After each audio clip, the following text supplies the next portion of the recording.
পৃথিবীর মানুষ এখনো পর্যন্ত মাত্র 12 কিলোমিটার পর্যন্ত নিচ পর্যন্ত যেতে পেরেছে। সেটা কে করেছে জানেন? 1970 সালে সোভিয়েত ইউনিয়ন। তারা চিন্তা করলো তারা পৃথিবীর নিচে যাবে, কারণ তারা জানে পৃথিবীর নিচে হচ্ছে কিনা আমাদের বরাবর নিচে হচ্ছে কি আমেরিকা। আমরা যদি এখানে যদি 6টা বাজে, আমেরিকাতে 6টা বাজে, রাত 6টা বাজে, দিন 6টা হলে রাত 6টা। সে চিন্তা করলো নিচ দিয়ে যাবে। তখন তাদের গবেষণা পথে তারা নিচে যাওয়া শুরু করেছে সাইবেরিয়া অঞ্চলে। নিচে গিয়ে তারা 12 কিলোমিটার পর্যন্ত গিয়ে দেখে সেখানে যেই গরম সেটা প্রায় 2000 সেলসিয়াস গরম। লোহা গলে যাচ্ছে সেখানে, কারণ 1500-তে গেলে লোহা গলে যায়। আপনি দেখেন সূর্য আমাদেরকে গরম দেয়, আমরা 40, 50, 60 সেলসিয়াস গরম পাই আমরা। সূর্য আমাদের গরম দেয়, কিন্তু মাটির নিচে কিভাবে গরম হয়? পরবর্তীতে আর যেতে পারে নাই। সেই গবেষণা প্রতিষ্ঠানের প্রধান ছিলেন ডক্টর এসবক।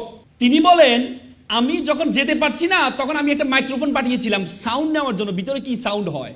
বিলিভ অর নট, তিনি একজন খ্রিস্টান। তিনি বলেছেন আমি নিচে গিয়ে একটা সাউন্ড পেয়েছি, সেটা হচ্ছে মানুষের কান্নার আওয়াজ পেয়েছি। তিনি আবার বলেন, তিনি ভাবলেন এটা একটা ইকুইপমেন্ট বা আমি যে ইকুইপমেন্ট পাঠিয়েছি সেটার কোনো আওয়াজ হতে পারে। তিনি আবার পাঠালেন, পরে দেখলেন এটা কোনো একজন দুইজন মানুষের আওয়াজ না, এটা হচ্ছে হাজার হাজার মানুষের কান্নার আওয়াজ। এবং সে আওয়াজগুলো বেশিরভাগ আওয়াজ হচ্ছে মহিলাদের আওয়াজ।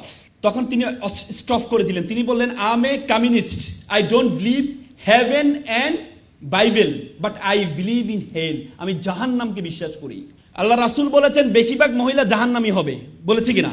এবং আমরা জান্নাতের ইল্লিন আর সিজ্জিন, ইল্লিন হচ্ছে যেখানে আমরা মৃত্যুবরণ করার পরে আমাদের বডিটাকে, আমাদের রুহটাকে ইল্লিনে নেওয়া হয়। ইল্লিন বলতে হচ্ছে আল্লাহ তাআলার যে আরশের নিচে রাখা হয় সিদরাতুল মুনতাহার পরে। আর সিজ্জিন বলা হয়, সিজ্জিন হচ্ছে জাহান্নামের টুকরা, যেটা হচ্ছে জাহান্নামের সর্বশেষ জায়গাটা সিজ্জিন।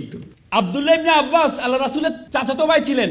আল্লাহ রাসূলের চাচাতো ভাই আব্দুল্লাহ ইবনে আব্বাস বলেছেন সিজ্জিন হচ্ছে পৃথিবীর সর্বশেষে অবস্থিত, মানে পৃথিবীর নিচে অবস্থিত সিজ্জিন। তার মানে জাহান্নাম হচ্ছে পৃথিবীর নিচে অবস্থিত। আপনি চিন্তা করতে পারেন যে হাদিস এবং সূরা নূহতে বলা আছে যে আমি ফেরাউনকে আমি সাগরে ডুবিয়েছি, নদীতে আমি পানিতে ডুবিয়েছি, ডুবানোর পরে তাকে আমি জাহান্নামে নিক্ষেপ করেছি। তার মানে নিচে গিয়েছে, নিচে থেকে জাহান্নামে কিভাবে যায়? তার মানে আমাদের পৃথিবীর নিচে যে আগুন আছে সে আগুনের সেলসিয়াস বিজ্ঞানীরা বলেছেন 6000 সেলসিয়াস গরম। তার মানে ডক্টর এসবক যে সাউন্ডটা পেয়েছেন সে সাউন্ডটা কিসের সাউন্ড? জাহান্নামের সাউন্ড। বিশ্বাস করেন আমি যখন এই থিসিসটা পড়লাম, বিশ্বাস করেন আমি আমার চোখের পানি ধরে রাখতে পারি নাই যে আমরা পৃথিবীর এত জায়গা গিয়েছি, আমরা উপরে আকাশ আসমান এত জায়গা গিয়েছি, কিন্তু আমরা পৃথিবীর নিচ পর্যন্ত এখনো যেতে পারি নাই। মাত্র 1%, পৃথিবীর ব্যাসার্ধের মাত্র 1% থেকে কম আমরা নিচে যেতে পারি, তার নিচে যেতে পারি নাই। তার মানে আল্লাহ তাআলা যে আমাদের জন্য জাহান্নাম রেডি করেছেন, আমাদের জন্য জাহান্নাম প্রস্তুত করেছেন, সেটার প্রিপারেশন আমাদেরকে নিতে হবে, সেটার প্রিপারেশন আপনাদেরকে নিতে হবে।